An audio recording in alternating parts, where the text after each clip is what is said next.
And to my beloved daughter, Dorothy Ann Chambers, I leave the entirety of my estate, including all properties, investments, and financial assets, totaling approximately $14.2 million. I watched my husband Vernon's face turn from smug satisfaction to complete shock. His mouth fell open like a fish gasping for air. Just 30 seconds ago, he'd been grinning, probably counting the money in his head, thinking half of everything would be his since we were still married. Now he looked like someone had slapped him with a frozen catfish. "I'm sorry," Vernon stammered, leaning forward in his chair. "Did you say 14 million? The lawyer, Mr. Harrison, a calm black man in his 50s with salt and pepper hair and wire-rimmed glasses, simply nodded. "Yes, Mr. Chambers, 14.2 million to be exact. The estate includes Mrs. Evelyn Washington's home in Oak Bluffs, 3 rental properties in Atlanta, stocks, bonds, and various other investments accumulated over her lifetime." Vernon's face had gone from brown to almost gray. His hands gripped the armrests of his leather chair so tight I thought he might break them. Meanwhile, I sat there quiet as a church mouse, my hands folded in my lap, my Sunday dress pressed and neat, looking every bit the poor, worthless woman he'd called me just last week. But I'm getting ahead of myself. Let me back up and tell you how a 72-year-old woman like me ended up in a fancy lawyer's office, watching her husband of 47 years realize he'd made the biggest mistake of his life. Before we continue, please drop a comment if you've ever experienced something like this. We'd love to hear your story, and subscribe to the channel to help us grow. My name is Dorothy Ann Chambers, but folks have always called me Dot. I grew up in Birmingham, Alabama, the only child of Evelyn and Robert Washington. My daddy died when I was 12, leaving Mama to raise me on her own.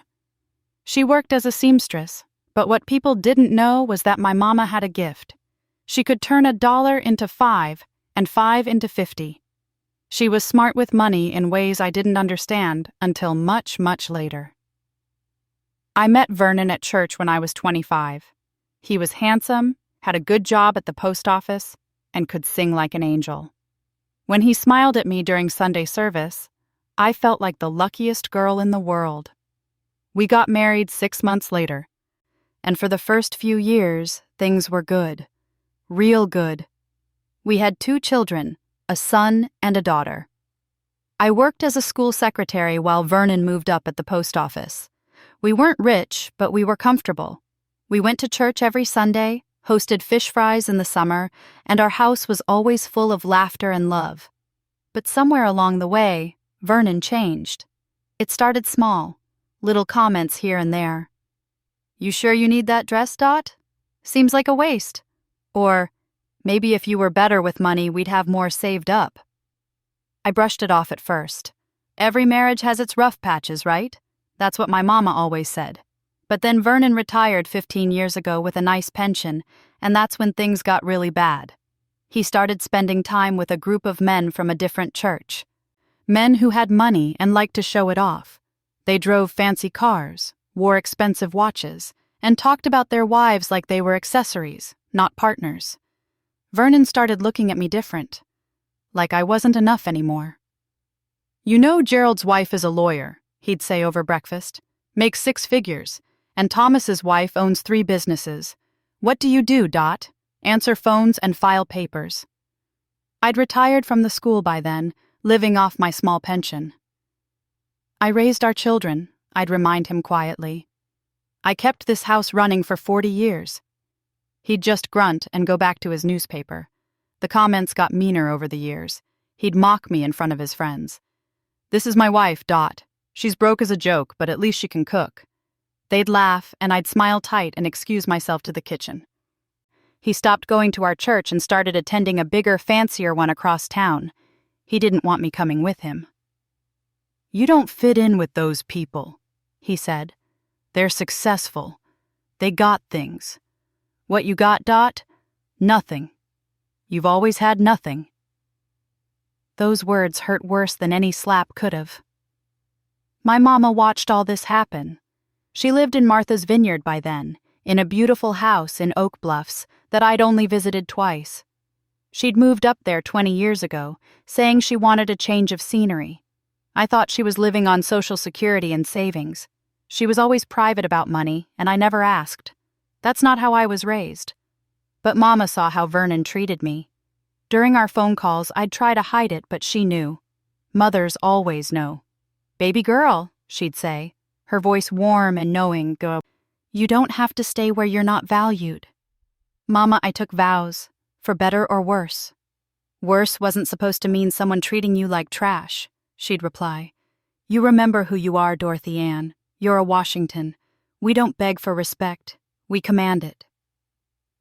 Last year, Mama got sick. Cancer. It came fast and mean. I wanted to go take care of her, but Vernon wouldn't let me.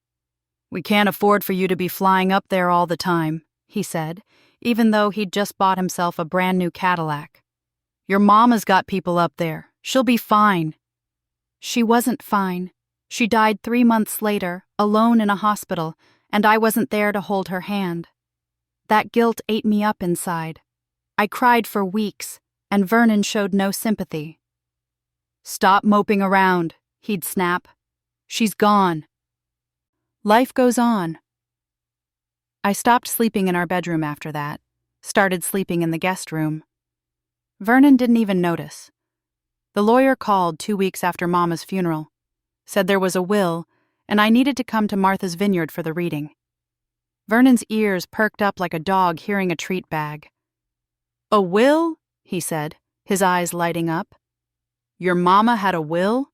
What did she have, her Social Security savings? Maybe enough to pay for the funeral?" "I don't know," I said honestly. "Well, whatever it is, it's ours now," Vernon declared, leaning back in his recliner like he'd just won the lottery. "Community property. What's yours is mine." Something in me snapped that day. Maybe it was grief. Maybe it was 47 years of being told I was worthless.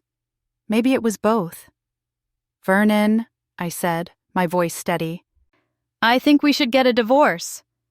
He actually laughed, threw his head back and laughed like I'd told the funniest joke in the world. "A divorce? You?"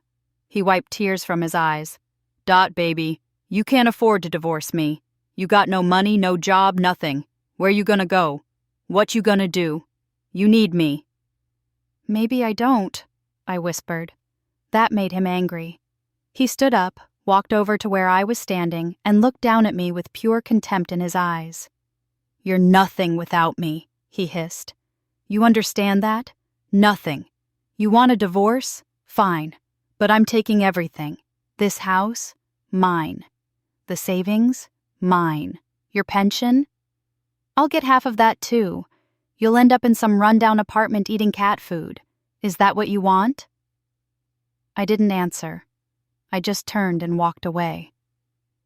But Vernon wasn't done. Over the next week, he told everyone we knew that I wanted a divorce. He painted himself as the victim, the good husband with the ungrateful wife. He told our children, our neighbors, people at church. He even told his fancy friends, who probably celebrated the news. "She's losing her mind in her old age," I heard him tell someone on the phone. "Wants to throw away 47 years over nothing. But hey, if she wants out, I'll let her go. And I'll make sure I get what I deserve." Our daughter called me crying. "Mama, what are you doing? You can't leave Daddy. Where will you go?" Our son was more direct. "Mom, Dad says you're acting crazy. Is this about Grandma dying? Are you having a breakdown?" Neither of them asked if I was okay. Neither of them asked why I wanted to leave. They just assumed their father was right and I was wrong, like always. The only person who stood by me was my best friend, Lorraine. We'd known each other since elementary school, and she'd watched my marriage crumble over the years. "You should have left him 20 years ago," she said over coffee at her kitchen table. "But better late than never. You do what you need to do, Dot. I got your back." That meant more to me than she knew. So when Mr. Harrison called and said the will reading would be in 2 weeks, Vernon insisted on coming with me. Not because he cared about supporting me, but because he wanted to see what scraps my mama had left behind. "Might as well see what we're working with," he said, booking his own plane ticket. "Whatever it is, It'll help with the divorce settlement." I didn't argue. I just packed my small suitcase and prepared for the trip. We flew to Boston, then took the ferry to Martha's Vineyard. Vernon complained the entire time. The plane was too cramped. The ferry was too slow. The island was too bougie for people like us. When we pulled up to Mr. Harrison's office in a taxi, Vernon was still grumbling. The office was nice, real nice, in a historic building with brick walls and big windows overlooking the water. Vernon's eyes got big when he saw it. "Your mama must have had something to afford a lawyer in a place like this," he muttered. Mr. Harrison greeted us warmly, shaking both our hands. "Mrs. Chambers, Mr. Chambers, please come in. I'm so sorry for your loss." "Thank you," I said quietly. We sat down in his office, leather chairs facing a big mahogany desk. Vernon kept looking around, taking everything in, probably calculating costs in his head. Mr. Harrison opened a folder and pulled out several documents. "Before we begin, I want you to know that your mother was very specific about her wishes. She worked with our firm for over 20 years, and everything is in order." Vernon leaned forward. 20 years? What did she need a lawyer for? Mr. Harrison smiled politely. "Your mother-in-law was a very astute businesswoman, Mr. Chambers. She accumulated quite a bit of wealth over her lifetime through careful investments and property management." Vernon's eyebrows shot up. "Wealth? What kind of wealth?" And that's when Mr. Harrison read the will. That's when Vernon heard those beautiful words. $14.2 million. That's when everything changed. Now, sitting in that office, watching Vernon's face cycle through shock, confusion, and then pure rage, I felt something I hadn't felt in years. Power. "There must be some mistake," Vernon said, his voice shaking. 14 million? That can't be right." "It's quite right," Mr. Harrison assured him. "Mrs. Washington was very successful. She owned several properties, made smart investments, and lived modestly while her assets grew." Vernon turned to me, his eyes wild. "You knew about this? You knew your mama was rich?" "No," I said honestly. "I had no idea." And I didn't. Mama had never told me, never hinted at it. She'd lived in that house in Oak Bluffs, worn simple clothes, clipped coupons from the newspaper. I thought she was just getting by like the rest of us. But she'd been building something, building a legacy, building my freedom. Vernon's face twisted into something ugly. "Well, it doesn't matter," he spat. "We're married. Community property. That money is half mine." Mr. Harrison cleared his throat. "Actually, Mr. Chambers, I'm afraid that's not quite accurate." Vernon's head snapped toward the lawyer. "What do you mean?" "The inheritance your wife receives is considered separate property in most states, not community property. Since you weren't related to the deceased and the will specifically names only Mrs. Chambers, you have no legal claim to the inheritance." The color drained from Vernon's face again. "Additionally," Mr. Harrison continued, pulling out another document, "Mrs. Washington included a letter for her daughter to be read after the will. Mrs. Chambers, would you like me to read it now?" My hands trembled as I nodded. "Yes, please." Mr. Harrison unfolded a handwritten letter, my mama's beautiful cursive flowing across the page. He began to read, and my mama's voice filled the room strong and clear, even from beyond the grave. "My dearest Dorothy Ann, if you're hearing this, I'm gone, and I'm sorry I couldn't tell you all this in person. I'm sorry for many things, but mostly I'm sorry I waited so long to help you. I watched that man break your spirit piece by piece, and it killed me inside. But I knew if I gave you money while I was alive, he'd take it from you. So I waited. I built this fortune for you, baby girl, so you'd never have to depend on anyone ever again. You are worth more than he could ever understand. You are strong, brilliant, and deserving of every good thing. This money is yours, and yours alone. Use it to build the life you deserve. Use it to be free. I love you forever, Mama." Tears streamed down my face. Vernon sat frozen, his whole world crumbling around him. And then Mr. Harrison said something that made my heart stop. "Mrs. Chambers, there's one more thing. Your mother left specific instructions about the timing of this reading. She requested that it take place exactly 2 weeks after her funeral, and that your husband be present." He paused, looking at Vernon. "She wanted him to know exactly what he lost." The room went deadly silent. Vernon stood up so fast his chair fell backward. This is... He couldn't even form words. His face was red, sweat beading on his forehead. "I believe," Mr. Harrison said calmly, "that concludes our business for today. Mrs. Chambers, I'll need you to stay so we can discuss next steps. Mr. Chambers, you're free to go." Vernon looked at me, really looked at me, maybe for the first time in years. And what he saw there must have terrified him, because all that anger drained away, replaced by something else. Fear. "Dot," he said, his voice almost pleading. "Baby, wait. Let's talk about this. We can work this out." "I didn't mean—" "You can go, Vernon," I said quietly, my voice steady. "We have nothing to discuss." But the divorce. You don't want that. We can forget about all that. We can start over. I'll be better. I promise." I looked at the man I'd spent 47 years with. The man who'd called me worthless, broken, and stupid. The man who'd mocked me in front of friends and family. The man who'd left me to grieve my mother alone. "The divorce is still happening," I said. "And Vernon, you're not getting a single penny." His face went purple with rage. "You can't do this to me. I'm your husband." "You should have remembered that when it mattered," I replied. Mr. Harrison stood up. "Mr. Chambers, I'm going to have to ask you to leave. Now." Vernon looked like he wanted to say more, to argue, to fight, but something in Mr. Harrison's calm, authoritative tone must have gotten through to him. He grabbed his jacket and stormed out, slamming the door so hard the windows rattled. When he was gone, I let out a breath I didn't know I'd been holding. "Are you all right, Mrs. Chambers?" Mr. Harrison asked gently. "I will be," I whispered. And I would be. For the first time in decades, I could see a future that didn't involve walking on eggshells or swallowing my dignity. Mama had given me more than money. She'd given me freedom. Mr. Harrison sat back down and folded his hands. "Now, let's discuss your options. There's quite a bit to go over."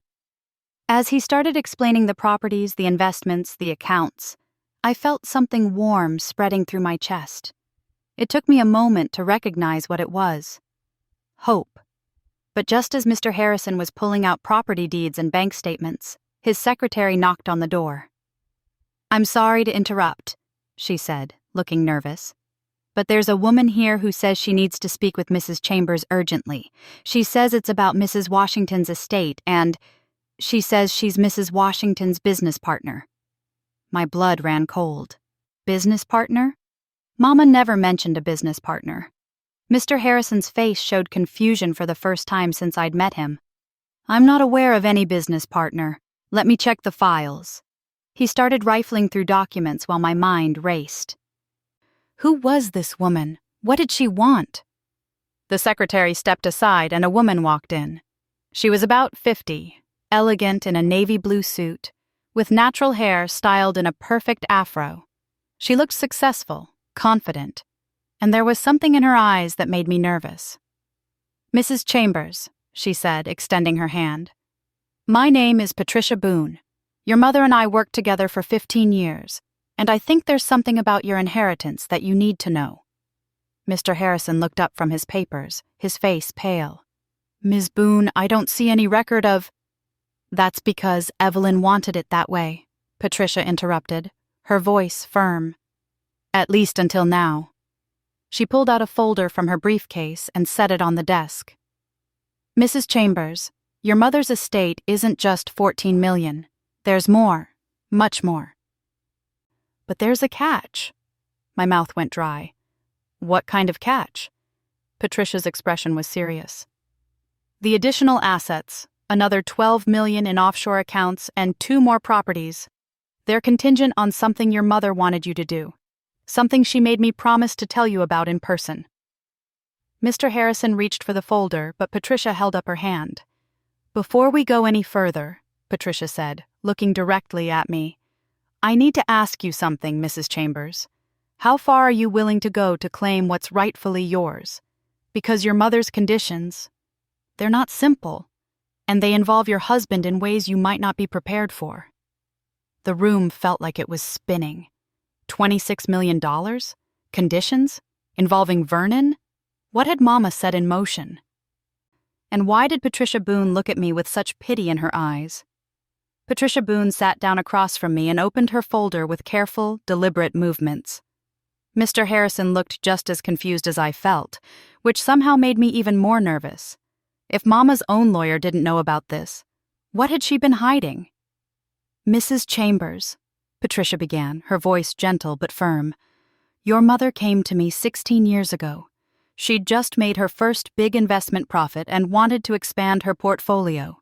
I'm a financial consultant and property manager. We became friends as well as business partners. I nodded, trying to process this. 16 years ago, I'd thought Mama was still struggling on a seamstress's pension. Evelyn was brilliant, Patricia continued. She had instincts about the market that I've rarely seen. But she was also very, very private. She didn't want anyone, especially your husband, to know what she was building. She said if you knew, you'd feel obligated to tell him, and he'd find a way to take it all. Those words hit me like a punch to the gut. Mama had been protecting me all these years, and I hadn't even known it. The 12 million in additional assets, Patricia said, sliding papers across the desk, are in a trust. Your mother set it up with very specific conditions. She wanted to make sure you'd be truly free before you received it. What conditions? My voice came out as barely a whisper. Patricia took a deep breath. First, you must file for divorce from Vernon Chambers within 30 days of learning about the inheritance. Second, the divorce must be finalized with a settlement that ensures he receives nothing from your inheritance or the trust. Third, she paused, and I saw something like admiration flash in her eyes. Third, you must agree to help expose Vernon's financial abuse to your family and community, so that other women know they don't have to suffer in silence. My heart was pounding so hard I could hear it in my ears. How would I do that? Your mother left detailed instructions, Patricia explained. She kept records, recordings of Vernon's verbal abuse, financial documents showing how he controlled money, testimonies from friends who witnessed his treatment of you. She gathered evidence for years, Dot. May I call you Dot? I nodded, too stunned to speak. She wanted you to have the option to use this evidence not just in your divorce, but to tell your story publicly if you choose, to help other women who might be trapped like you were. But only if you want to.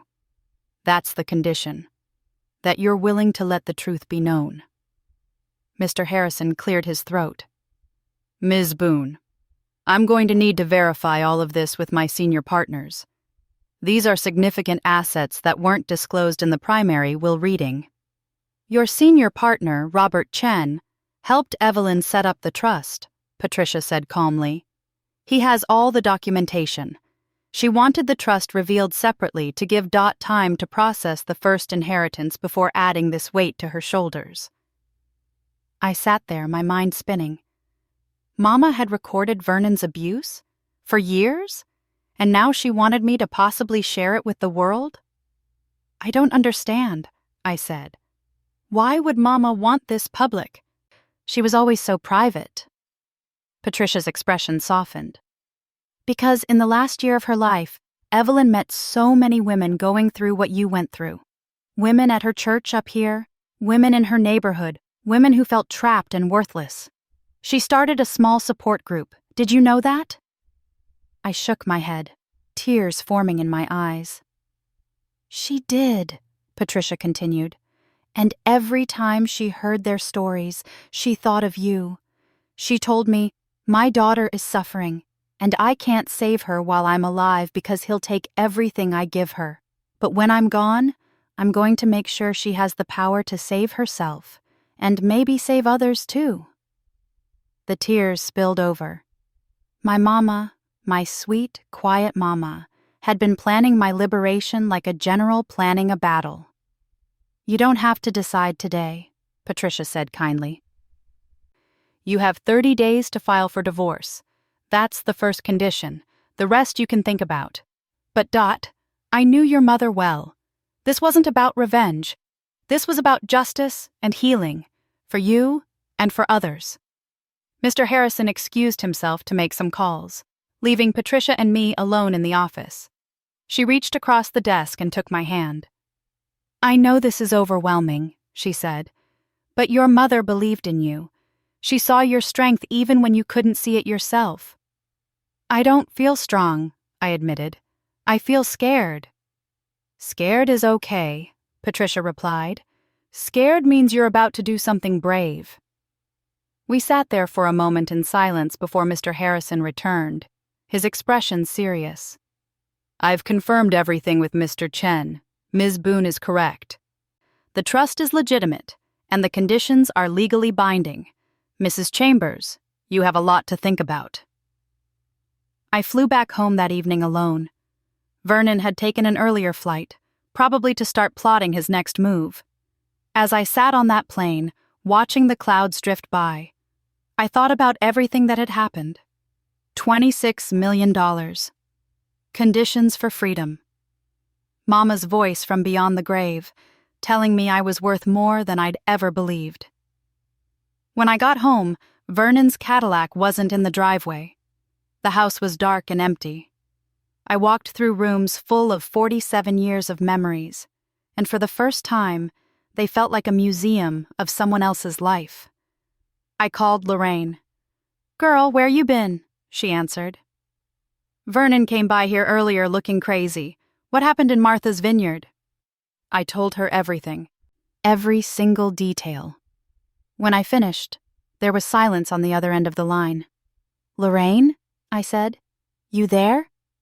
"I'm here," she said, and I could hear tears in her voice. "Your mama, Dot, your mama was something else. She really did that for you." "She did. So what you gonna do?" I looked around the empty house. "I'm gonna file for divorce. Tomorrow." "Good," Lorraine said firmly. "You need a lawyer?"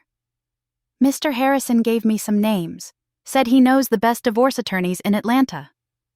"Then you call them first thing in the morning," Lorraine said. "And Dot, I'm proud of you."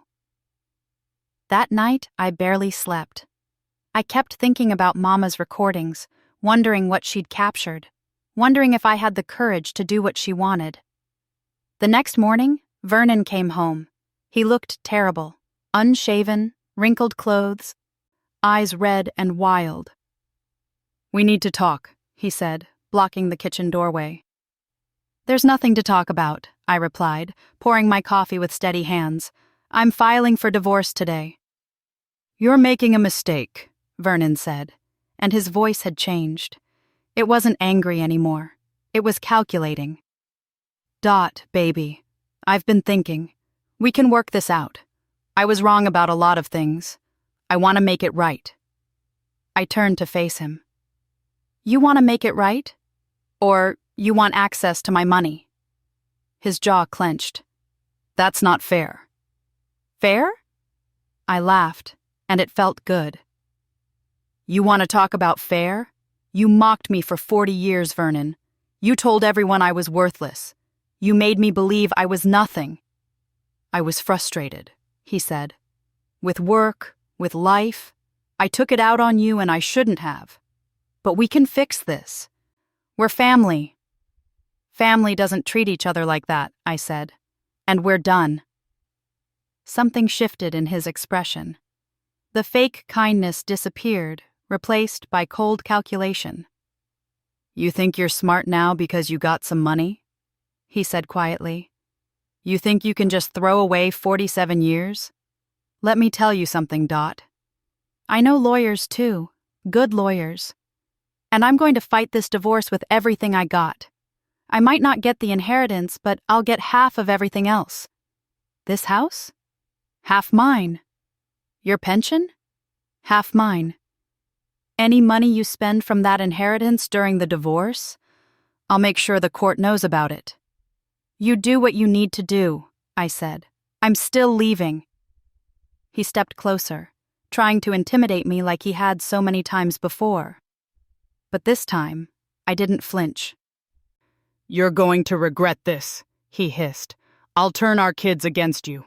I'll tell everyone at church you went crazy. I'll make sure you don't have a friend left in this city. Then I guess I'll make new friends, I replied. He stared at me like he'd never seen me before. Maybe he hadn't. Maybe the real me had been buried so long even I'd forgotten she existed. Vernon left again, slamming the door hard enough to rattle the pictures on the wall. I picked up my phone and called the lawyer Mr. Harrison had recommended.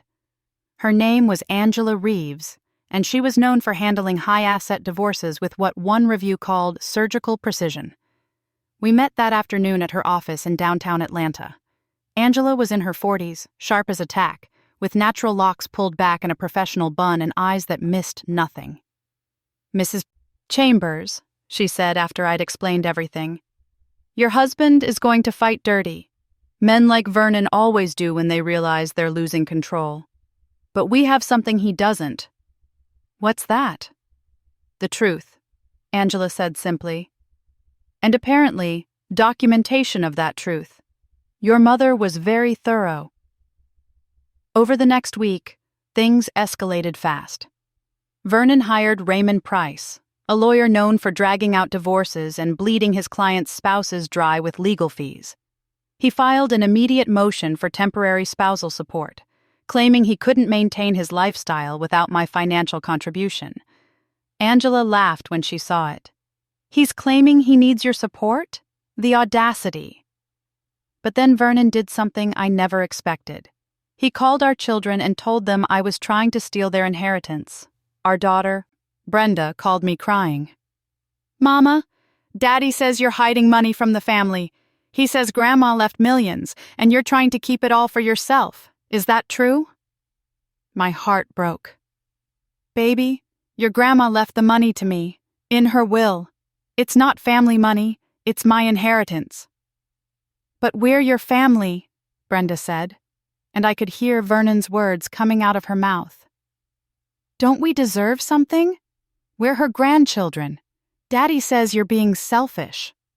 Brenda, this isn't about the money. Then why won't you share it?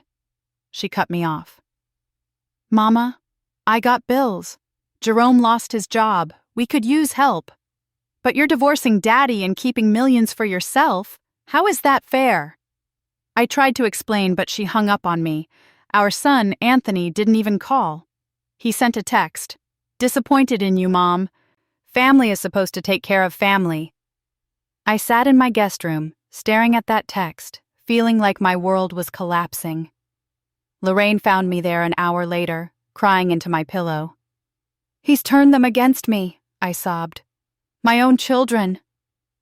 Lorraine held me like we were kids again. They'll come around. Once they understand what really happened, they'll come around. What if they don't? Then they don't, Lorraine said firmly. But you still deserve to be free. You don't owe nobody your misery, Dot. Not even your kids. The divorce proceedings officially started 2 weeks after I filed. Vernon's lawyer came out swinging, demanding half of everything. The house, my pension, even trying to claim I owed Vernon compensation for years of emotional support and partnership. Angela filed a counter-motion with Mama's recordings. I'll never forget sitting in that conference room when we played the first one. It was from 3 years ago, a conversation at our kitchen table. Vernon's voice was clear as day. You're useless, Dot. You know that? Completely useless. Can't make money, can't do nothing right. I don't know why I stay with you. Pity, probably. And my voice, so small and defeated. "I'm sorry, Vernon." "Sorry don't pay bills," he'd said. "Sorry don't make you worth something." Raymond Price's face went pale. Even he couldn't deny what we were hearing. Angela played 3 more recordings, each one worse than the last. Vernon calling me stupid, Vernon telling his friends I was dead weight, Vernon laughing when I asked if we could go to marriage counseling. "Your client," Angela said coldly to Raymond, "is an emotional abuser, and we have years of evidence. If he wants to fight this divorce, we'll present every single recording in open court. We'll call witnesses. We'll make sure everyone knows exactly what kind of man Vernon Chambers is." Raymond requested a recess. He and Vernon went into the hallway, and we could hear Vernon's raised voice even through the closed door. When they came back, Raymond looked defeated. "My client is willing to discuss settlement terms." I should have felt victorious, but mostly I just felt tired. The settlement negotiations took another week. Vernon tried to hold out for the house, but Angela was relentless. In the end, he agreed to take his pension, his Cadillac, and a small cash settlement of $50,000 from our joint savings. I kept the house, my pension, and my inheritance remained completely separate. The divorce would be final in 60 days. I thought it was over. I thought Vernon would sign the papers and disappear from my life. I was wrong. 3 days before the final court date, Vernon showed up at the house with our children and 6 people I'd never seen before. "Mama," Brenda said, her voice cold, "we need to talk." They pushed past me into my living room. Anthony wouldn't even look at me. The strangers turned out to be from their church, Vernon's church, including the pastor. "Mrs. Chambers," the pastor said, a man in his 60s with a smooth voice and expensive suit. "Your husband has come to us in his time of need. He's told us about your situation." "His version of the situation," I corrected. "He says you've abandoned your marriage vows," the pastor continued, "that you're putting money before family, that you've refused to help your own children in their time of need." I looked at Brenda and Anthony. "Is that what he told you?" "Mama, you have $26 million, Anthony said, finally meeting my eyes. $26 million. And you can't help your own kids? I'm about to lose my business. Brenda and Jerome might lose their house. But you're worried about some old recordings and a divorce? Those recordings show your father abusing me for years, I said quietly. "Oh, come on," Vernon scoffed. "Abuse?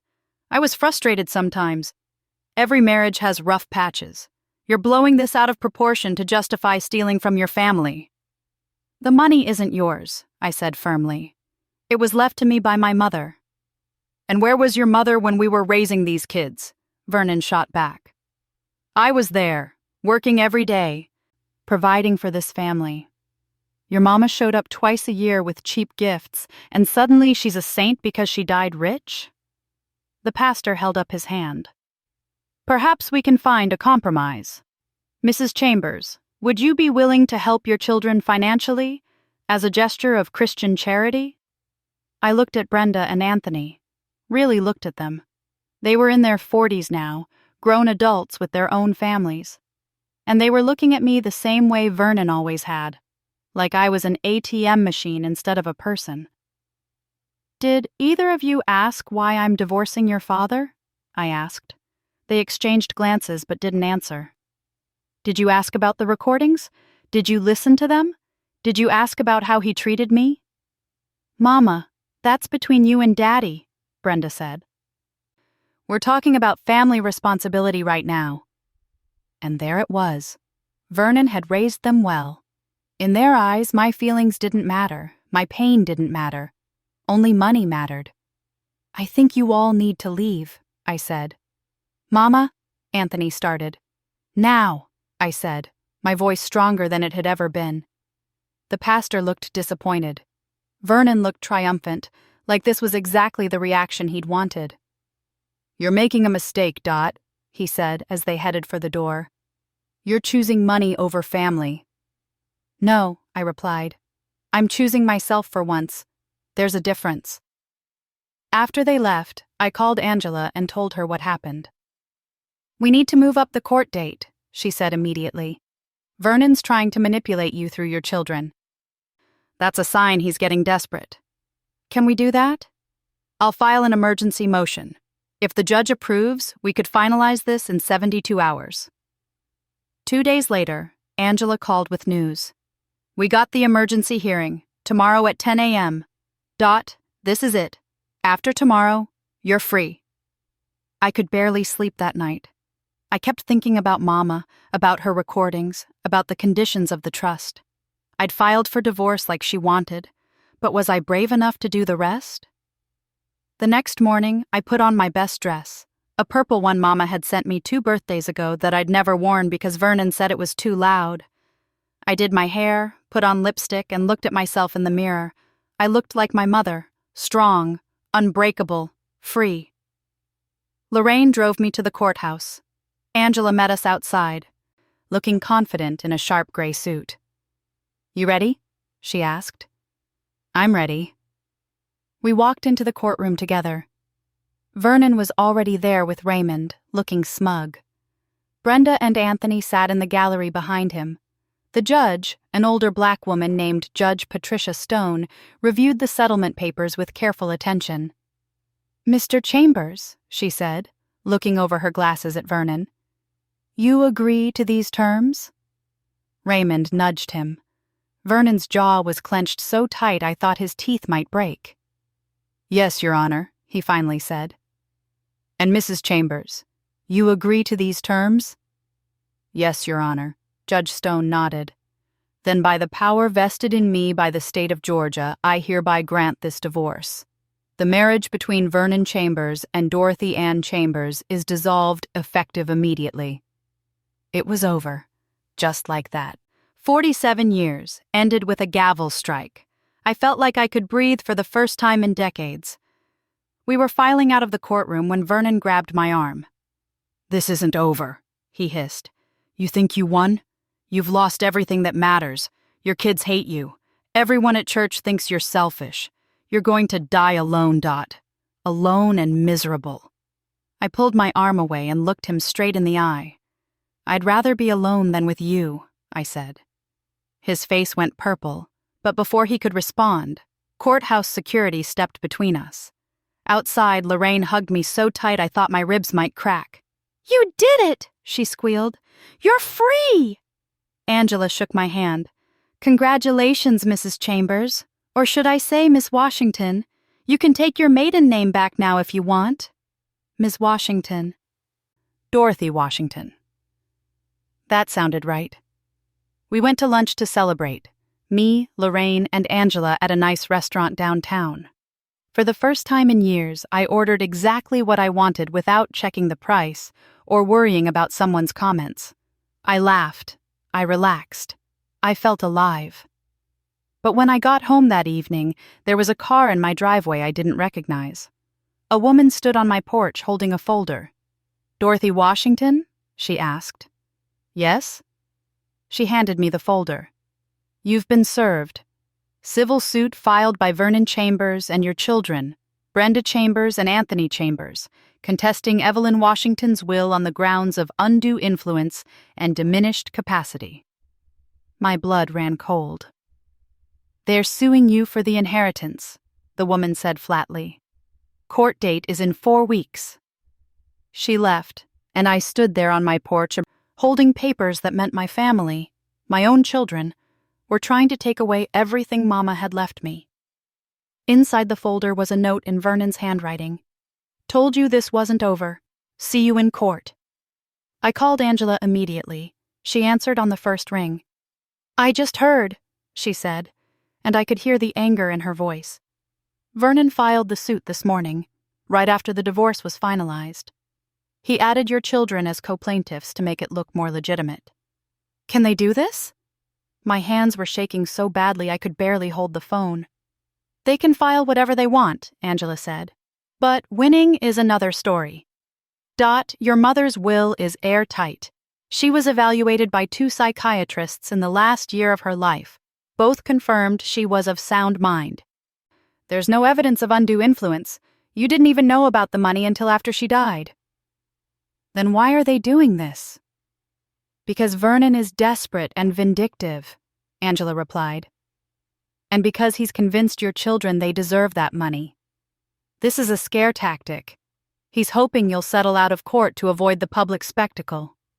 I thought about Mama's conditions, about the trust, about exposing the truth. Angela, I said slowly, what if I don't want to avoid the spectacle? There was a pause on the other end of the line. What do you mean? My mama left conditions for the rest of the inheritance. One of them was exposing Vernon's abuse publicly, to help other women. I took a deep breath. What if this court case is exactly the opportunity to do that? Dot, Angela said carefully. If we go public with those recordings, with the full story, it's going to get ugly. The media will be involved. Your children will hear everything. Everyone you know will know everything. They should know, I said. Everyone should know. Maybe then other women won't waste 47 years of their lives like I did. Angela was quiet for a moment. Then we fight, and we fight hard.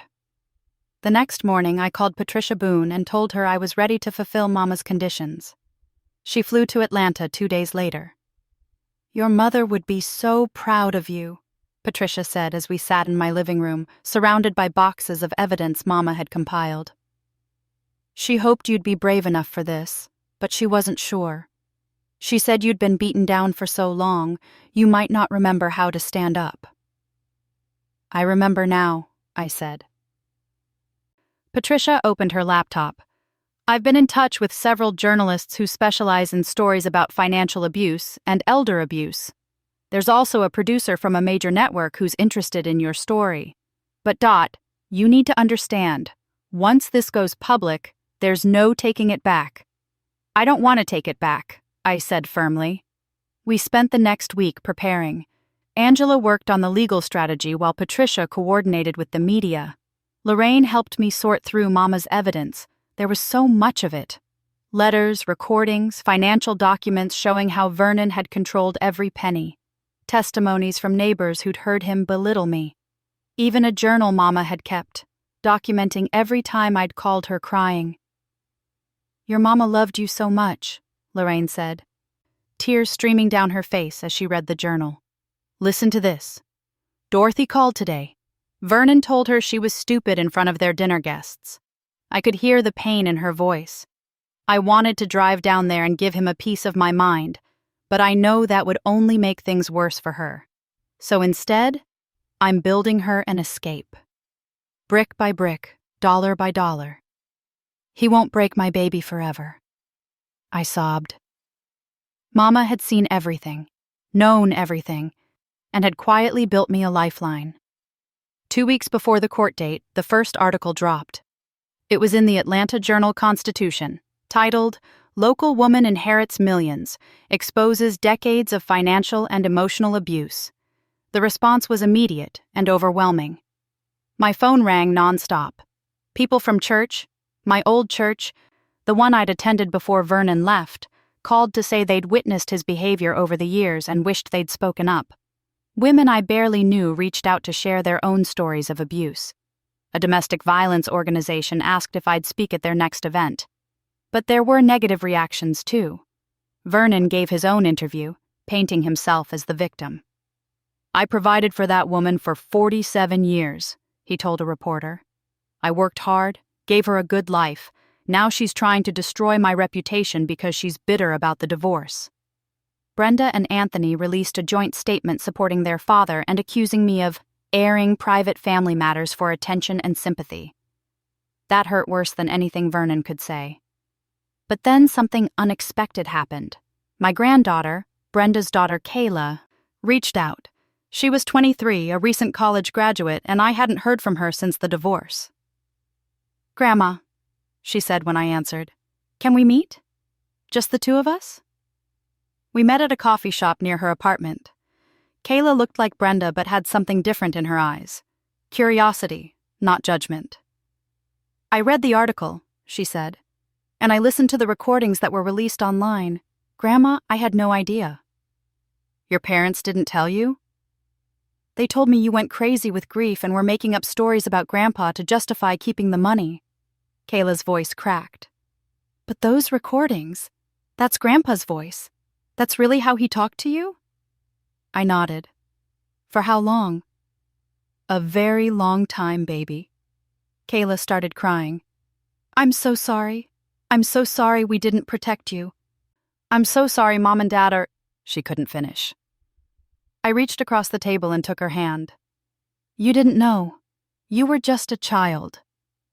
I'm not a child anymore, Kayla said fiercely. And I know what's right. What Grandpa did was wrong. What Mom and Uncle Anthony are doing now is wrong. And I want you to know that not everyone in this family has lost their mind. She squeezed my hand. I'm going to testify for you at the trial, about what I witnessed growing up, about how Grandpa treated you at family gatherings, about how Mom and Dad always sided with him. Baby, you don't have to do that. They're your parents. And you're my grandmother, Kayla said. The one who always had time for me, who taught me to read, who came to my school plays even when nobody else did. I'm not going to abandon you now. I cried right there in that coffee shop, and for once, they were tears of gratitude. The court case began on a cold morning in November. The courtroom was packed, media, supporters, curious onlookers. Vernon sat with his lawyer and my children, looking confident. But when he saw me walk in with Angela, Patricia, Lorraine, and Kayla, his expression faltered. Vernon's lawyer, Raymond, presented their case first. He argued that Mama had been isolated in Martha's vineyard, vulnerable to outside influence. He claimed I had manipulated her into leaving me everything, cutting out her grandchildren who deserved their share. Evelyn Washington's will is fundamentally unfair, Raymond argued.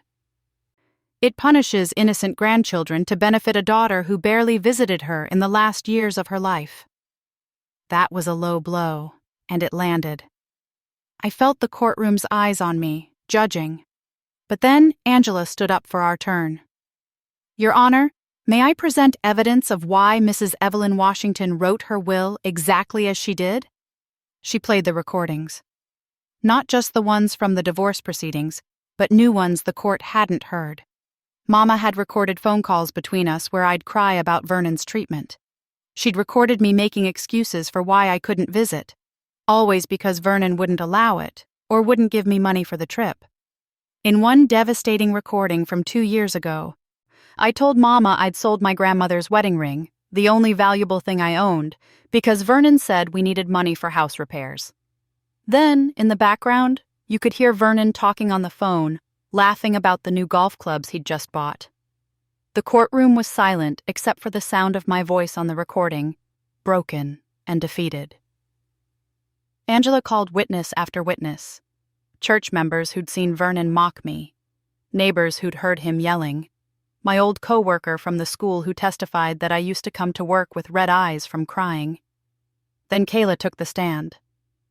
I grew up watching my grandfather belittle my grandmother, she said, her voice steady despite her tears.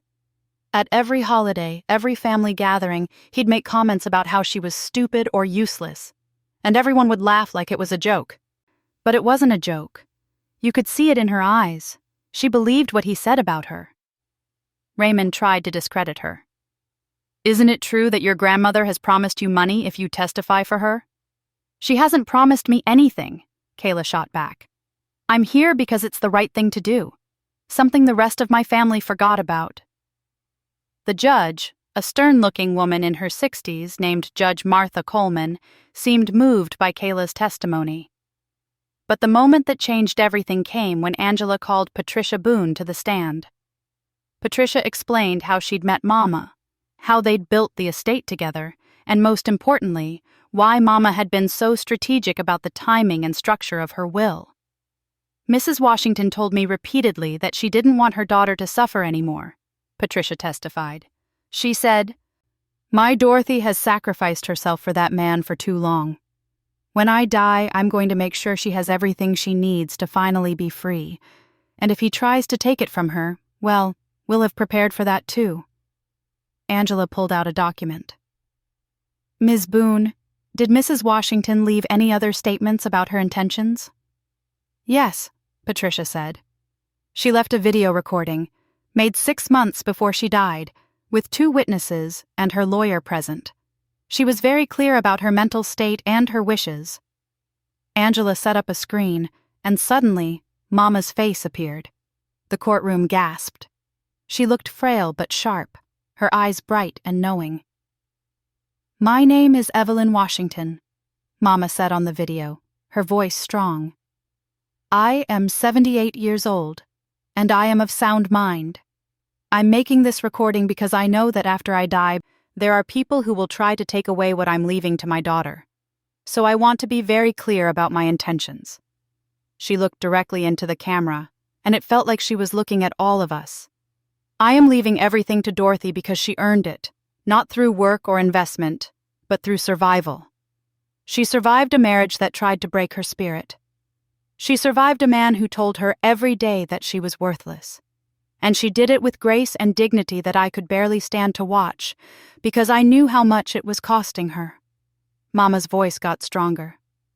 "To my grandchildren, if you're watching this, your mother was a good woman who deserved better than what she got. The money I'm leaving her is not your money. It's not family money. It's her freedom. And if you try to take it from her, you're no better than the man who spent 47 years trying to convince her she was nothing." She paused, and a tear rolled down her cheek. "Dorothy, baby, if you're watching this in a courtroom, it means you're fighting. It means you found your strength. I'm so proud of you. Don't let them take this from you. You deserve every penny, every moment of peace, every ounce of joy this money can buy you. I love you. Now go live the life you should have had all along." The video ended. The courtroom was completely silent. I looked over at Vernon and saw that his face had gone pale. Brenda was crying. Anthony stared at the floor. Judge Coleman cleared her throat. "Does the plaintiff wish to present any rebuttal?" Raymond stood up, but he looked defeated. "No, Your Honor. I think we've heard enough." The judge nodded. "I'm ready to make my ruling. The evidence is clear that Evelyn Washington was of sound mind when she made her will. The evidence is also clear that she had very specific and well-founded reasons for structuring her estate as she did. The will stands as written. Case dismissed." She banged her gavel, and it was over. Vernon stormed out of the courtroom without looking at me. Raymond followed, probably already calculating how to minimize the damage to his reputation. But Brenda and Anthony stayed seated, looking shell-shocked. I walked over to them, Angela and Kayla flanking me. "Mama," Brenda said, her voice small, "I didn't know about the recordings, about how bad it was. Daddy said—" "I know what your daddy said," I interrupted gently, "but now you know the truth." "I'm sorry," she whispered. "I'm so sorry." Anthony finally looked up at me. "Mom, we messed up. We should have asked more questions. We should have listened." I took a deep breath. "Yes, you should have. But you chose your father over me, even when I needed you most. That hurt more than anything Vernon ever did to me." "Can you forgive us?" Brenda asked. I looked at my children, middle-aged adults who'd somehow forgotten that their mother was a person with feelings and value beyond what she could provide for them. "Maybe someday," I said honestly, "but not today. Today, I need time. I need space. I need to figure out who I am without all of this weight on my shoulders." Anthony nodded, tears streaming down his face. "We understand." "But," I said, looking at Kayla, "I'm grateful to know that the next generation learned something from all this. That gives me hope." Outside the courthouse, reporters swarmed. Angela had prepared a statement, but when the microphones were thrust in my face, I spoke from my heart. "My name is Dorothy Washington," I said, using my maiden name with pride. "For 47 years, I was married to a man who made me believe I was worthless. I stayed because I thought that's what you do. You endure. You sacrifice. You keep the family together at any cost. I looked at the cameras, thinking of all the women who might be watching, who might be living in the same hell I'd escaped. But the cost was too high. I lost myself. I lost my dignity. I almost lost my will to live. And if my mother hadn't planned for my freedom, I might still be trapped. My voice got stronger. If you're in a relationship where someone makes you feel small, stupid, or worthless, you're not. You deserve better. You deserve respect. You deserve freedom. And it's never too late to choose yourself. The crowd erupted in applause. Women were crying. Someone shouted, "You go, Ms. Washington!" Patricia Boone stepped forward and hugged me. "Your mother would be so proud. You've fulfilled all her conditions. The trust is yours." $26 million, a house in Martha's Vineyard, property in Atlanta, freedom to do whatever I wanted, be whoever I wanted, for however many years I had left. But more than that, I had myself back. The weeks after the trial were a whirlwind. The story went viral. I was interviewed on national television. The domestic violence organization asked me to join their board. Women from all over the country reached out, sharing their stories, thanking me for speaking up. I sold the house I'd shared with Vernon, too many bad memories, and bought a beautiful condo overlooking Piedmont Park. I decorated it exactly how I wanted, with bright colors and soft textures and pictures of Mama everywhere. Lorraine moved into the building 2 floors down. "Somebody's got to keep an eye on you with all this money," she joked. But really, we just wanted to be close to each other after all these years of friendship. I started a foundation in Mama's name to help women escape financial abuse. We provided legal aid, housing assistance, and financial literacy training. Patricia Boone helped me manage it, and Kayla quit her job to work with us full-time. "This is what I meant to do," Kayla said. "Grandma, you and Great-Grandma Evelyn taught me that helping other women isn't just charity, it's justice."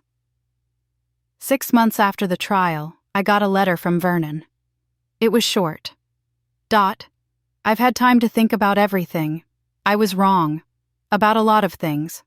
I don't expect forgiveness, but I wanted you to know that I finally understand what I lost. It wasn't the money. It was you. The real you. The woman I fell in love with before I got too proud and stupid to appreciate her. I hope you're happy. You deserve to be. Vernon." I read it once, then put it in a drawer. Maybe one day I'd forgive him. Maybe I wouldn't. But it didn't matter anymore. His opinion of me, his approval, his regret, none of it had power over me now. Brenda and Anthony reached out several times. We had coffee occasionally, stiff and awkward conversations where we tiptoed around the past. They were trying, I could see that. But trust takes time to rebuild, and I wasn't in a hurry. The relationship that truly healed was the one I'd lost years ago, with myself.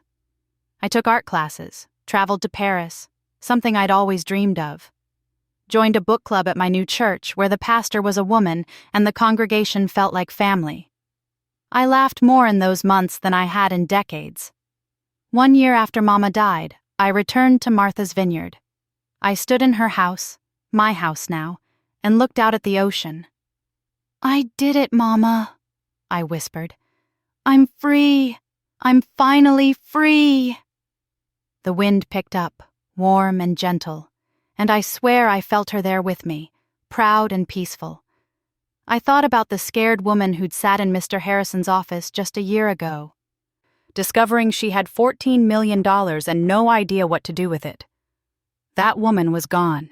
In her place was Dorothy Washington, not Dorothy Chambers, not somebody's wife or somebody's mother, just Dorothy. A woman who knew her worth and refused to settle for less than she deserved. At 73 years old, my life was just beginning, and it was beautiful. Thanks for listening.